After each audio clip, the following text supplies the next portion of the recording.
Let me tell you something I didn't say out loud for a long time. It started as a small thing, a tiny thing, the kind of thing you notice and then you laugh at yourself for noticing. Daniel would pause before answering me, not because he was thinking hard, not because he didn't hear me. He would pause like he was waiting for permission. At first, I told myself, maybe it's normal. Maybe he just wants to be careful. Maybe he's trying to be a good son. Maybe I'm being too sensitive. But it kept happening. And every time it happened, I felt a little more like a guest in my own marriage. Before we continue, if you are new on my channel, please like this video and comment where you are listening from. Don't forget to subscribe and turn on the bell notification icon so that you will be the first to be notified anytime I drop a new story. Let's continue. The first time I really noticed, we were standing in the kitchen, boxes still everywhere, wedding gifts on the counter, my shoes by the door. I held up a set of bright yellow curtains I bought for the living room. I was smiling. I was excited. I was trying to make the house feel like us. Daniel, I said, these are cute, right? I'm thinking we hang them today. Daniel looked at the curtains. Then he looked at his phone. Then he said, let me check something. He didn't mean check the size, or the color, or the rod. He meant check with someone. He typed fast, like it was urgent. I watched his thumbs move and I asked, "Who are you texting?" He didn't look up. My mom. My smile got stuck on my face. I forced a soft laugh. About curtains? Daniel finally looked at me like I was the one being weird. Mia, he said, it's her house too. That line hit me like cold water. Not hard enough to knock me down, hard enough to make me blink. Because I had just moved in as his wife. We had said vows. We had danced. We had smiled for photos. People had thrown rice. People had clapped. And now I was holding curtains. And my husband was asking his mother if I was allowed to hang them. I said, very quiet, "Daniel, I thought this is our home now." He kissed my forehead like he was calming a child. "It is," he said. "It's just, my mom likes things a certain way." Then his phone buzzed. Daniel's whole face changed the second he saw the message, like a soldier hearing a command. He cleared his throat, and he said, "She says no bright colors. It makes the room look cheap." Cheap. He said it like it was a normal sentence. Like it was normal that my taste didn't matter. Like it was normal that another adult woman I barely knew could veto my curtains. I stood there with the yellow fabric in my hands, and I told myself again, maybe it's normal. New marriage, new house, new family. Maybe you have to blend in first. So I folded the curtains and put them back in the bag. But something stayed in the air after that. A quiet message I could feel in my bones. This house already has a wife. A few days later, it happened again. This time, it was dinner. I grew up in a home where dinner meant laughter, music, and people talking over each other. Nothing perfect, just warm. So I cooked my favorite meal to celebrate our first week living together. Spaghetti, garlic bread, salad, simple. I set the table. I lit a small candle because I wanted it to feel romantic. I wanted Daniel to look at me and think, this is my life now. This is my wife. Daniel walked in, sniffed the air, and smiled. "Smells good," he said. I felt happy for 1 second. Then the front door opened. Linda walked in like she lived there. Because she did. She didn't say, "Hi, Mia." She didn't say, "How are you settling in?" She just walked straight to the stove. She lifted the pot lid. She stared inside like she was inspecting something. Then she looked at me and said, "Why are you using that sauce?" I blinked. "It's tomato basil." Linda turned to Daniel. Not to me, to Daniel. "Daniel," she said, "you know your stomach can't handle this." Daniel's smile faded. He looked at me. Then he looked at his mother. Then he did the pause again. That pause, that waiting for permission pause. And then he said, "Yeah, Mia, maybe we should do it her way. Her way, not our way. Her way." I felt my face get hot. I tried to keep my voice light, like I was not bothered. "Oh," I said. "Okay, what does she like?" Linda answered fast, still not looking at me. "He likes chicken and rice. Plain, no heavy spices." I wanted to say, "I'm his wife. I can learn what he likes. I can care for him. That's my job now too." But the way she said it, it wasn't advice. It was a rule. So I turned off the stove. I threw away the candle because it suddenly looked silly. And I watched Linda move around my kitchen like I was the child and she was the parent. Daniel didn't stop her. Daniel didn't say, "Mom, Mia cooked for us." He just leaned on the counter and watched. And I told myself, maybe it's normal. Maybe this is how close families are. Maybe Linda just needs time to trust me. But then I started noticing the pattern everywhere. It wasn't just curtains. It wasn't just food. It was everything. I would ask Daniel, "Should we go see a movie tonight?" And he would say, "Let me see what Mom is doing." I would say, "Can we take a weekend trip?" And he would say, "Mom doesn't like when the house is empty." I would say, "Can we buy a new mattress? This one hurts my back." And he would say, "Mom says the current one is fine." One time, I asked him something so small, I thought for sure he wouldn't do the pause. I was holding 2 shirts, standing in front of the mirror. "Daniel," I said, "which one looks better on me?" Daniel glanced at me, then glanced at his phone again. He didn't even try to hide it this time. He said, "Hold on." And he sent a picture to Linda. I stared at him. My mouth opened, but no words came out. Daniel's phone buzzed. He looked at the message and said, "Mom says the blue one. The other one is too tight." Too tight. I wasn't a wife in that moment. I was a doll being dressed by someone who wasn't even in the room. That night, I lay in bed next to Daniel, and I stared at the ceiling. Daniel was scrolling on his phone. I could see the glow on his face. I heard him type. I heard him delete. I heard him type again. I whispered, "Daniel." "Yeah?" he said, still looking down. "Why do you always check with your mom first?" He finally turned his head to me, and his face looked annoyed, like I was making things harder than they needed to be. "Mia," he said. "She gave birth to me." I blinked. "I know." He sat up a little. "So respect her." My chest tightened. "I am respecting her," I said. "But I'm your wife." Daniel nodded. But it didn't feel like he agreed. "It's not a competition," he said. But it was. Because I was losing, and I didn't even know I was in the game when it started. After that, I tried to be perfect. I did what Linda liked. I woke up earlier. I cleaned quieter. I cooked plain food. I kept my opinions small. I laughed at jokes that were not funny. I said yes before anyone finished asking me. And for a while, I told myself it was working. Because Linda stopped correcting me so much. She stopped walking into rooms to check what I was doing. She would just watch me from the doorway and hum like she was satisfied. And Daniel seemed calmer, like the house was finally in order. But here's the thing nobody tells you. When you shrink yourself to fit a place, you don't just get smaller. You start disappearing. I noticed it in little ways. I stopped singing in the shower. I stopped wearing bright colors. I stopped calling my friends as much because Linda would ask, "Who is that?" in a tone that made me feel guilty for having a life. And Daniel, he liked the quiet version of me because the quiet version of me didn't challenge the system. One morning, I woke up and realized something that scared me. I couldn't remember the last time Daniel and I made a decision alone. Not one. Not even the small ones.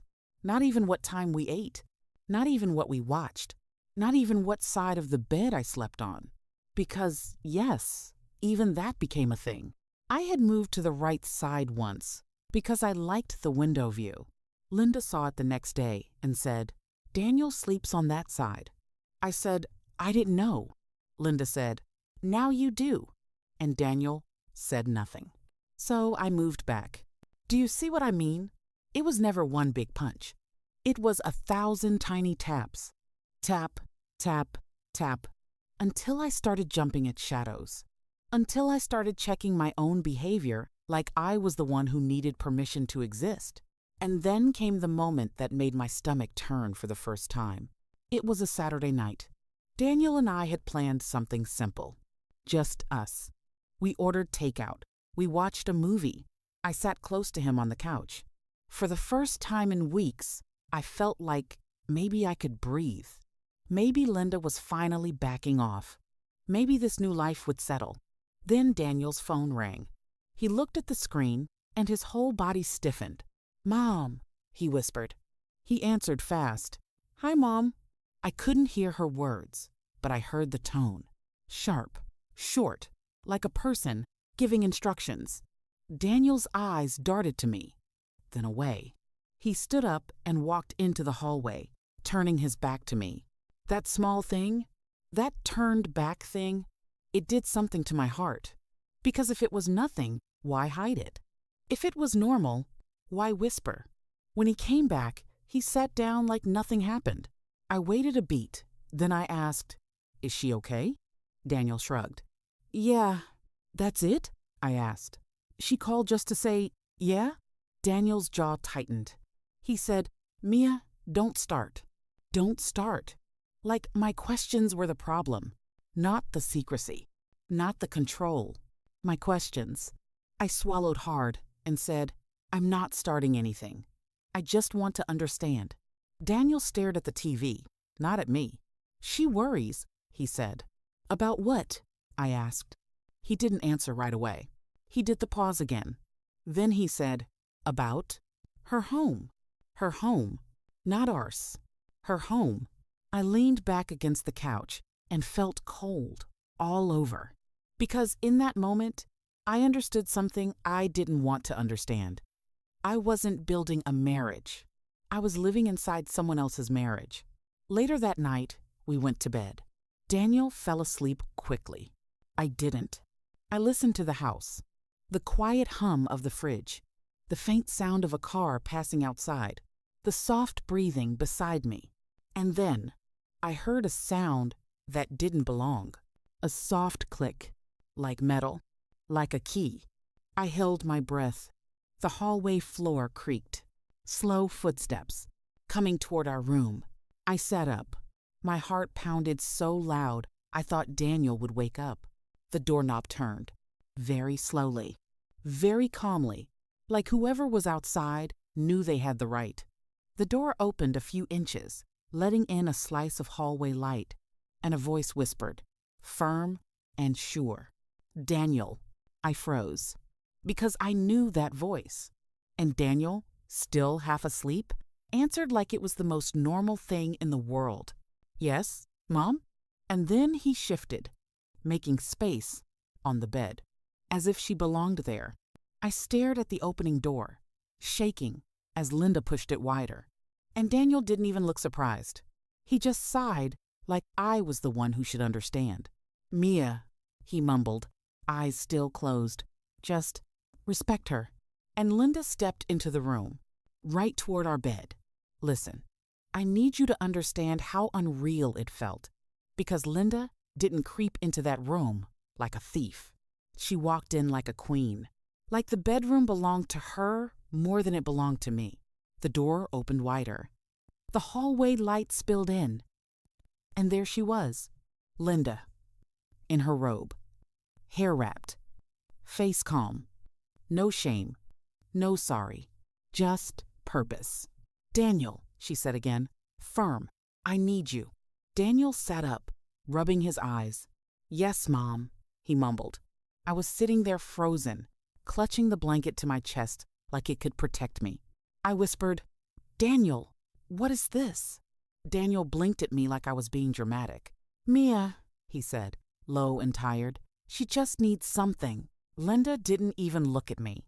She kept her eyes on Daniel, like I was furniture, like I was not even part of the room. My voice shook. "Linda, it's night. This is our bedroom." Linda finally turned her head toward me. Her face was blank, not angry, not loud. Worse. She looked sure. She said, "You are in my son's house." My stomach dropped. Daniel didn't correct her. He didn't say, "Mom, it's our house now." He didn't say, "Mom, Mia is my wife." He didn't say anything. He just asked, "What do you need?" Linda pointed at the foot of the bed. "The sheets are too wrinkled," she said. "You always sleep better when they are smooth." He stared. Wrinkled sheets? This woman came into our bedroom at night for wrinkled sheets? I waited for Daniel to laugh. To say, "Mom, go to bed." To say, "This is not okay." But Daniel stood up. He pulled the sheet tight, like he was making a hospital bed. He smoothed it with his hands. And Linda watched him like a teacher watching a student. I was still sitting there, heart pounding, and I felt something change inside me. Not a scream, not a cry, a quiet crack, like something breaking that can never be glued back together. I said, very carefully, "Daniel, why is she in here?" Daniel sighed, like I was the one making it hard. "Mia," he said, "she worries. She can't sleep when things are not right." I whispered, "So she comes into our room?" Linda cut in, "Quick, do not talk like that." I looked at Linda. "Like what?" Linda stepped closer to the bed. "Like you own him." My mouth went dry. I looked at Daniel. He didn't look at me. He looked at his mother. And he said the sentence I will never forget. "Mom is right, Mia. Don't talk like you own me." I blinked like I didn't understand English. "Daniel," I said, "I'm your wife." Linda's lips pressed into a thin line. And Daniel said, clear as day, "My mom is my first responsibility." Then he added, like it was simple math, "She is the real wife. You are the new one." The new one. Like I was a replacement phone. Like I was a temporary job. Like I could be returned if I didn't work well. My chest went tight. I felt heat behind my eyes. I wanted to cry, but something stopped it. Because crying would mean I was begging, and I was done begging. I whispered, "Did you just say your mother is your real wife?" Daniel rubbed his face. "Mia," he said, "you're twisting my words." I wasn't twisting anything. I heard it. You heard it. Linda stood there, satisfied, like she had won. She leaned in slightly and said, "Respect keeps a home standing." Then she turned, like the conversation was over, and walked out. She didn't close the door all the way.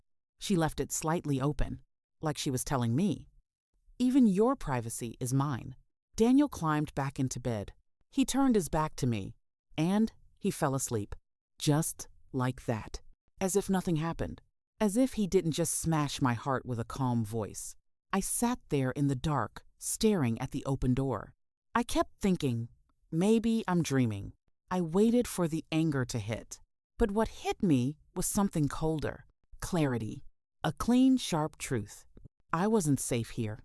Not because Linda had a knife. Not because someone was going to fight me. But because the rules were already written. And I wasn't in them.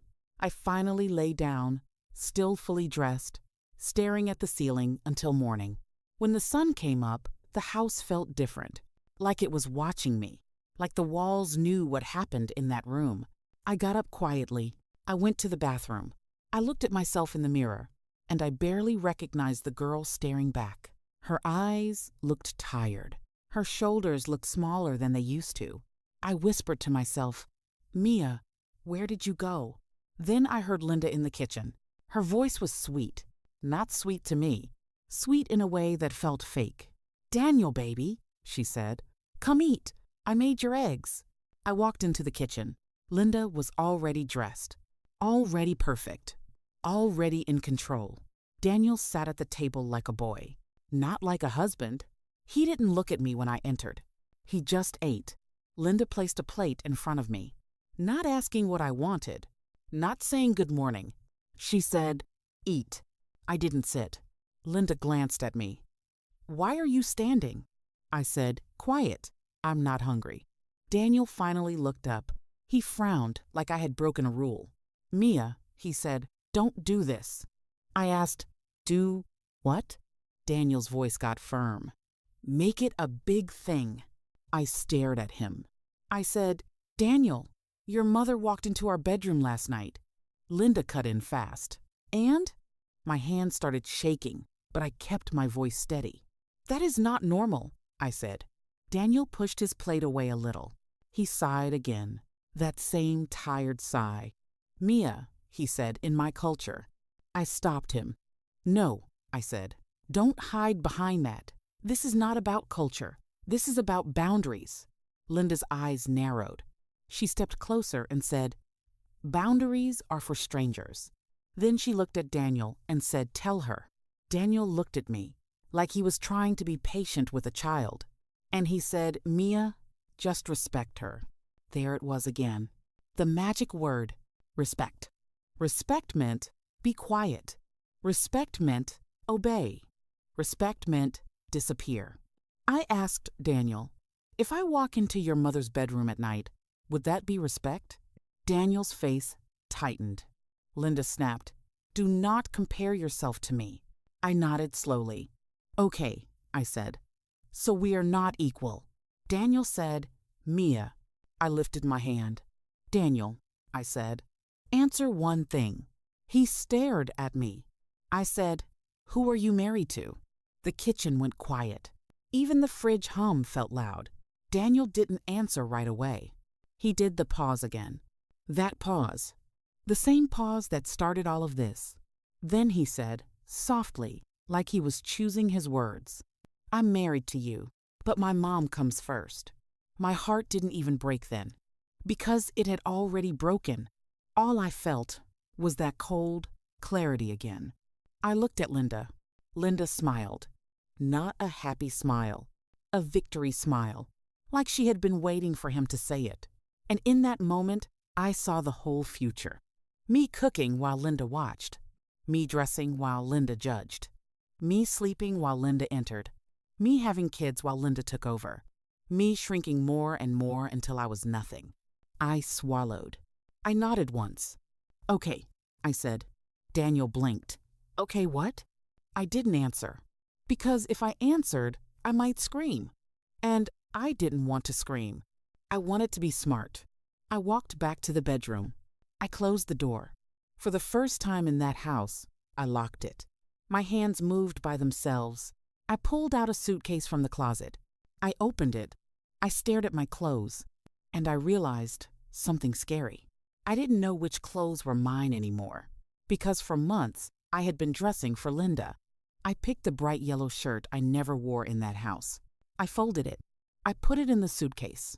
Then I picked my jeans, my sneakers, my little gold necklace, the one Daniel gave me on our wedding day. My fingers paused on it. I almost cried. Then I remembered his voice. She is the real wife. I took the necklace off. I placed it gently on the dresser, like returning something that never belonged to me. My phone buzzed. A text from Daniel. Mia, stop acting like this. Come eat. I didn't reply. I kept packing. Slow, quiet, careful, because I knew something now. If I warned them, they would stop me. Linda would block the door. Daniel would guilt me. They would talk about respect again. So I moved like a shadow. I packed my documents. My ID. My bank card. The small envelope of cash I kept, just in case. I had started that envelope months ago, without even thinking, like my body knew before my mind did. Then I heard footsteps in the hall. The doorknob turned. Daniel's voice came through the door. Mia, open up. My throat tightened. I didn't answer. The doorknob turned again, harder. Mia, Daniel said. Open the door. Then Linda's voice joined his. Sharp and annoyed. What is she doing in there? Daniel tried again. Mia, don't be childish. Childish. I almost laughed. Because a child is allowed to have feelings. A wife is supposed to have a voice. And I had neither in that house. The lock rattled again. Linda said, Daniel, give me the key. My whole body froze. Because, of course, Linda had a key to our bedroom. Of course she did. I stared at the suitcase. Half packed. I looked at the window. Not open. I looked at the door. Locked, but not for long. And I felt the pressure of time, like a clock ticking inside my chest. Linda said, right outside, "Move." Then I heard it. Metal, a key sliding into the lock. And Daniel's voice, low, like he was warning me, but still obeying her. "Mia, open it, please." Mom is getting upset. My hand grabbed the suitcase handle. I took one step toward the closet, one step toward the window, one step toward the door. And then the lock started to turn. Listen to me closely, because this is the part that changed everything. The key turned. Slow, calm, like it had every right. I stood there, holding the suitcase handle. My heart was beating so hard I could hear it in my ears. The lock clicked. The door opened. Linda stepped in first. Not Daniel. Linda. She looked at the suitcase, then at me, then at the dresser. Her eyes landed on the gold necklace I left behind. She didn't smile this time. She studied me. Daniel walked in behind her. His face looked confused. Not scared, not worried, just confused. "Mia," he said, "what are you doing?" I didn't yell. I didn't cry. I just looked at him and said, "I'm leaving." Linda let out a short laugh. "Leaving where?" she asked, like it was a joke. I didn't answer her. I kept my eyes on Daniel. "I'm leaving your house," I said. "You and your real wife can live in peace." Daniel frowned. "Stop twisting that." I shook my head. "I'm not twisting anything. You said it." Daniel ran his hands through his hair. "Mia, you're being dramatic. It was just words." Just words. Funny how words can build a marriage. And words can end one. I asked him one last question. "Daniel, if your mother walked in tonight again, would you stop her?" Daniel didn't answer right away. There it was. That pause. The same pause from the curtains. The same pause from the dinner. The same pause from the shirts. The same pause from the bedroom. His silence told me everything. Linda crossed her arms. "If you cannot handle a close family," she said, "maybe you are not ready for marriage." I nodded slowly. "You're right," I said. Both of them looked surprised. Daniel blinked. "What?" "You're right," I repeated. "I'm not ready for this kind of marriage." Then I looked at Daniel one more time. "But I am ready for a marriage where I am the wife." The room went quiet. I picked up my suitcase. Linda stepped forward. "You will regret this," she said. I finally looked at her. "No," I said. "I will regret staying." Daniel's voice softened a little. "Mia, calm down. We can talk." "We've been talking for months," I said. "I've been shrinking for months. I've been asking for space for months." Daniel reached for my arm. "Don't leave like this." I stepped back. "Like what?" I asked. "Quiet?" Because that's what they wanted from me. Quiet. I walked toward the door. Linda said, sharp, "If you walk out, don't expect to come back." I didn't even turn around. "That's the point," I said. And I walked out. No screaming. No throwing things. No big movie scene. Just the sound of my suitcase wheels rolling across the floor. The front door opened. The morning air hit my face. Cold, fresh, free. And for the first time in months, I could breathe. I didn't go far. I drove to a small motel on the edge of town. Nothing fancy, just a clean bed and a lock that only I controlled. I sat on that bed for a long time. My phone buzzed again and again. "Daniel, Daniel, Daniel." I didn't answer. After a while, the call stopped. Then a message came. "You embarrassed me in front of my mom." I stared at the screen. Not, "Are you safe?" Not, "I'm sorry." Not, "Please come back." Embarrassed. That word told me I made the right choice. I typed one message back. "You were never married to me. You were married to her." Then I turned my phone off. Back at the house, something happened Daniel did not expect. Silence. Not the controlled silence Linda liked. Not the quiet obedience I gave. A different silence. the kind that feels empty. Linda made breakfast the next morning. 2 plates. She placed one in front of Daniel, and she sat down across from him. Daniel looked at the second plate, then at his phone, then at the empty chair where I used to sit. He pushed the plate away. "I'm not hungry," he said. Linda frowned. "Do not be dramatic." Daniel stood up. He walked into the bedroom. The bed was perfectly smooth. No wrinkles. No suitcase. No yellow shirt.